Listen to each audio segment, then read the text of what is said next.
Hey everybody, what's going on? In today's video, I'm going to discuss how I work cheat days into my intermittent fasting routine in order to achieve my weight loss goals. Hey everybody, thanks again for tuning in. Like I said in the intro, today I'm going to talk about how I work cheat days into my intermittent fasting routine in order to achieve my weight loss goals. Today's video is going to take place in 3 parts. I'm going to talk about the mindset that it takes surrounding cheat days. I'm going to give an example of a typical week for me and what that looks like and how I work cheat days in. And then I'm going to go into some practical tips on how you can incorporate cheat days into your intermittent fasting to achieve the weight loss goals that you're after. So first and foremost, like I said before, weight loss is all about mindset. A little bit about myself, I'm 6 months into my intermittent fasting routine. I've lost close to 50 pounds. But this is not the first time that I've gone through a weight loss progression before. My entire life, my entire adult life, I've gone on yo-yo diets up and down. I've done swings of 80 pounds before. I've done every diet known to man, whether it's Weight Watchers, low carb, low calorie. I've done the bodybuilding 6 meals a day. I've done If It Fits Your Macros. I've done every kind of diet, and in the past, although I've had short-term success with them, lost weight over a short period of time, I have always put the weight back on plus some, which is how I got up to 265 pounds. So the first thing we're going to talk about today as it relates to cheat days, which is the most important, is the mindset surrounding cheat days and how you can have them not derail your long-term progress. So again, I'm 6 months in now. And am having some success. I'm by no means an expert, but I'm tired of the yo-yo diets, and I want to talk about what I'm doing in order to get off of those. So as far as mindset goes, well, first let's define what a cheat day is. So a cheat day, as I'm calling it, is just a day where my calorie consumption, everything that I eat in a day, exceeds my calorie goals. Now, for me personally, I shoot for anywhere from 24 to 2,600 calories a day. I'm fairly active at work, and I work out 2 to 3 days a week weightlifting. So I'm shooting from between 24 and 2,600 calories. So a cheat day for me is defined as anything where I'm grossly exceeding my calorie target. So for me, that's anything over 4,000 calories. If I'm having 4,000 calories in a day, I'm calling that a cheat day. But because I'm doing intermittent fasting and taking a different approach to weight loss, I have no foods that are off limits. So a cheat day for me is just a day that I'm going to consume a lot of calories. So as it relates to mindset, again, this is the most important thing when trying to get off of yo-yo diets and have some long-term success with weight loss, is understanding from the onset a cheat day, or a day where you eat over your calorie targets, does not equal failure, right? A cheat day is just part of the process. To think that you're going to go in and never cheat, whether it's while you're going to your weight loss goal, you have your starting weight and your goal weight. During that process, as you're going down, some people think, no cheat days until you get there.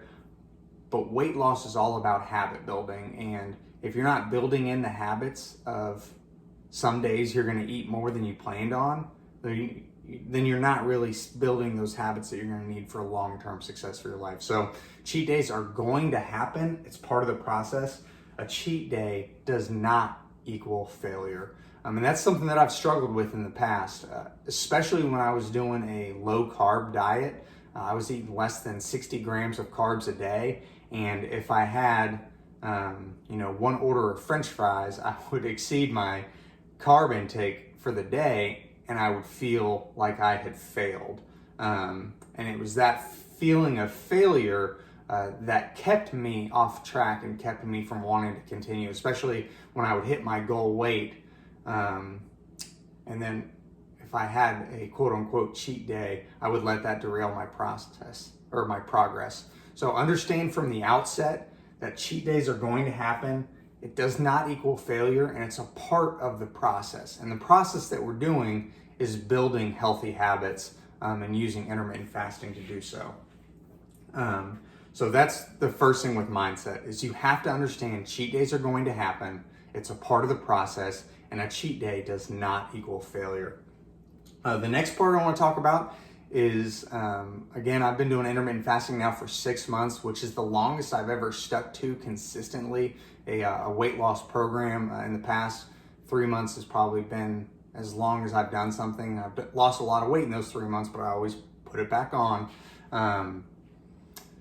There's a correlation between my desire for a cheat day and how restrictive I'm being in my diet, whether that's a macronutrient that I have restricted myself and I'm not going to eat, if it's either low carb or low fat, whatever the case is, or if I'm reducing my calories. If I'm being very restrictive in my diet, my desire for a cheat day goes up.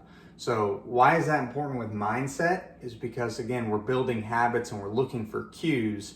If you are desiring a cheat day every 3 to 4 days, odds are those 3 to 4 days when you're not cheating and not eating in excess of calories, you're probably restricting your calories too much. So there's a direct correlation between the desire for the cheat day and how restrictive you're being in your day to day. What does that mean? It means just, listen to your body. If you're always wanting to go off plan, you may need to reassess and reevaluate what your day-to-day looks like. So when we get into our example here in a little bit, this is taken straight from what I've done. This is probably about 4 weeks ago is where I took this from. And I would say in the first 4 months of this intermittent fasting, I would have a cheat day probably about once every, let's say about every 10 days. About every week and a half, I would throw in a cheat day where I would eat between 4,000 and 5,000 calories.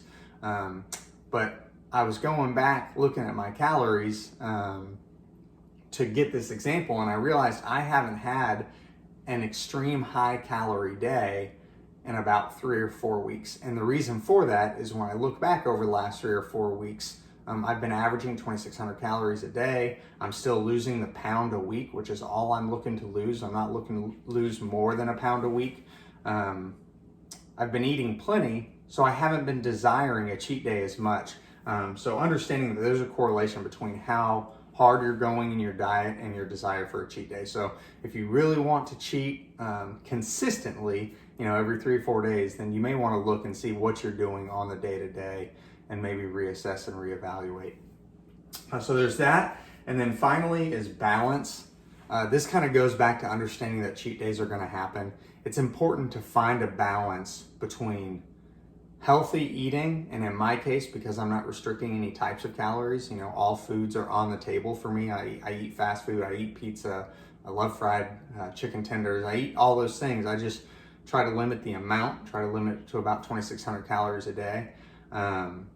But understanding that the balance in, days where I eat more and working that into the plan, that's important in order to have a little bit of balance in your life. Because if you are too, if you go too far one way or the other, you fall off. That's the whole point of balance. And it's important to have balance, especially when incorporating cheat days into your plan. So with that being said, that's kind of the mindset that surrounds how I look at cheat days and kind of how I work those in. Getting ready to get into what a typical week looks like for me. If you haven't already, I please ask you to hit that like button, hit subscribe. I really appreciate it. It's a new channel. This is only my 3rd video, but I really appreciate all the support that I've been shown so far. And if you like what you're seeing, please hit that like and subscribe button. All right, so a typical week for me. The way I've done this chart is you can see in the orange, those are my typical fasting hours from 6 to 24. And then in blue, I have my calories, again, from 1,000 here up to 5,000. My calorie goal is I look for between 2,400 and 2,600 calories a day. I have found that if I eat on average that many calories over the course of a day, over the course of a week, that I will lose my pound a week that I'm looking for. So that's the way the chart is laid out. Orange is the fasting, blue is the calories. And I pulled this from MyFitnessPal and my fasting tracker app, Fastic, is where I got this data from, so you can go back and see. So typically I shoot between 16 and 18 hours fasting daily. I usually start my fast every day at 8 p.m. at night after we put the girls to bed. It's usually when I start my fast, and I break my fast the following day. Generally between noon and 2 is when I'll break my fast. So what a typical day looks like for me is these first 2 days, Monday and Tuesday. That's fairly typical. I fast for 16 hours, eat 2,500 calories. Tuesday, fast for 17 hours, ate 2,300 calories. But on this particular week, come Wednesday, I woke up in the morning, was very hungry, and wanted to, on this day I ate Whataburger ice cream. I just really wanted a lot of food. So I broke my fast early. I started eating, I think probably 8 or 9 in the morning is when I started eating, and ate a ton of food that day. I ate Whataburger, ice cream. I still did a protein shake, but I ate 5,000 calories. Now, what I do is after I have a cheat day, in order to kind of get back on track and know where I'm at, I'll usually follow up a cheat day with an extremely long fast. So Wednesday, I finished eating at about 7 o'clock at night. And because I had eaten so much throughout the day, I went into a 23-hour fast, which was easy for me to maintain because I had had plenty of food. Mentally, I had been satiated because, I got to have my break. So I was able to take my cheat day and turn that into a long fast. I did 23 hours, and then I did 1,200 calories, a single 1-calorie meal for dinner on Thursday night for 1,200 calories. And then I stopped eating on Thursday night and then went straight back into a 16-hour fast, averaging about 2,500 calories. And then I did a 17 hours with 3,000 calories. And then again, that was a little higher. Then I did an 18-hour fast with 2,100 calories. So that's what a typical week looks like for me and how I incorporate a cheat day in. On the days that I eat a lot and have a cheat day go over 4,000 or 5,000 calories, I'll follow that up with a long fast and a low calorie day in order to balance it out. And now 2 things I want to talk about is planned cheat days versus unplanned. This works exactly the same when it's planned or unplanned. The only difference is when it's a planned cheat day. For example, when I went out on my birthday about 3 weeks ago, I think it was my last cheat day. When I went out on my birthday, I knew that I was going to eat a lot. I knew we were going to go out to dinner. I knew we were going to, we went to one of those Brazilian steakhouses, all you can eat. I knew I was going to eat a lot. So because it was a planned cheat day, I did my 23-hour fast the day before my cheat day. So I did 1,200 calories and then a 23-hour fast preceding the cheat day. So that's the only difference in planned versus unplanned. Sometimes it's nice to plan those days where you're going to eat a lot of calories, and if that's the case, I generally just recommend a longer fast and lighter calories the day before that, just so that you're balancing out for the week. But again, going back to not striving for perfection and knowing that cheat days are going to happen. If you have an unplanned day, sometimes your body just says, you need to eat today. That's fine. The only difference between planned and unplanned is when I'm doing my longer fast. If I plan a cheat day, I'm going to do the long fast before. If it's an unplanned day, meaning I woke up and I didn't know that I was going to eat 5,000 calories today, but I did, at the end of that day, I'll just start my longer fast.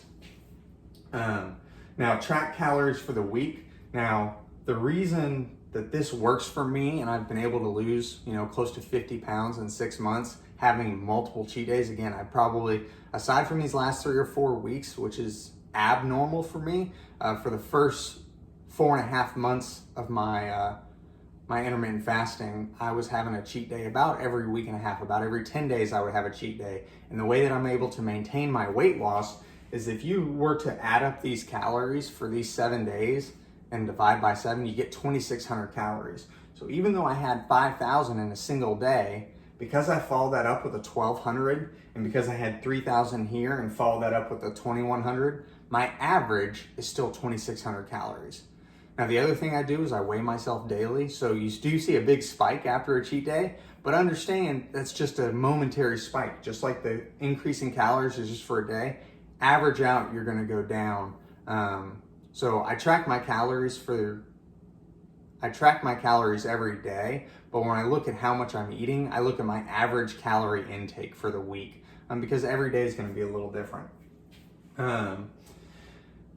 So finally, kind of want to end with something that I have said before, and I really mean it. Willpower is a limited resource, and if we're going to do this long term, if I'm going to do this long term, I need to keep my willpower high. That means I need to want to look forward to fasting. I want to look forward to being in a caloric deficit as I'm looking to lose weight. And one of the ways that I'm able to fill my willpower up is to know that day in and day out is not going to be arduous all the time. I can look forward to indulging and enjoying myself and getting the food that I need. That's important for me for long term. So understand willpower is a limited resource. I personally do not suggest completely cutting out cheat days, because I've done that before. I've ridden that ride. I've seen this movie. When I say no cheat days, I can be really good at that for 3 months, right? I have absolutely no cheat days for 3 months, but by the end of that time, my willpower is so drained that I just don't care anymore, and a cheat day turns into cheat years, and I put all the weight back on. So please, I encourage you, if you have any questions, please reach out. Also, be forgiving to yourself. Understand that we're building habits. It's not just about weight loss, it's about building healthy habits. And I think by balancing out your days is one of the healthy habits that you can build. So if you have any questions, please shoot them to me. Like the video, make sure to subscribe, leave any questions or comments below. Also, be sure to leave a comment. I'd love to know where everyone is watching from and where you heard about me, whether it was Facebook, Reddit, or if you just found me on YouTube. Please leave a comment. I'd love to find out where you're hearing about the channel, and I look forward to seeing you next time. Thanks, and we'll see you soon.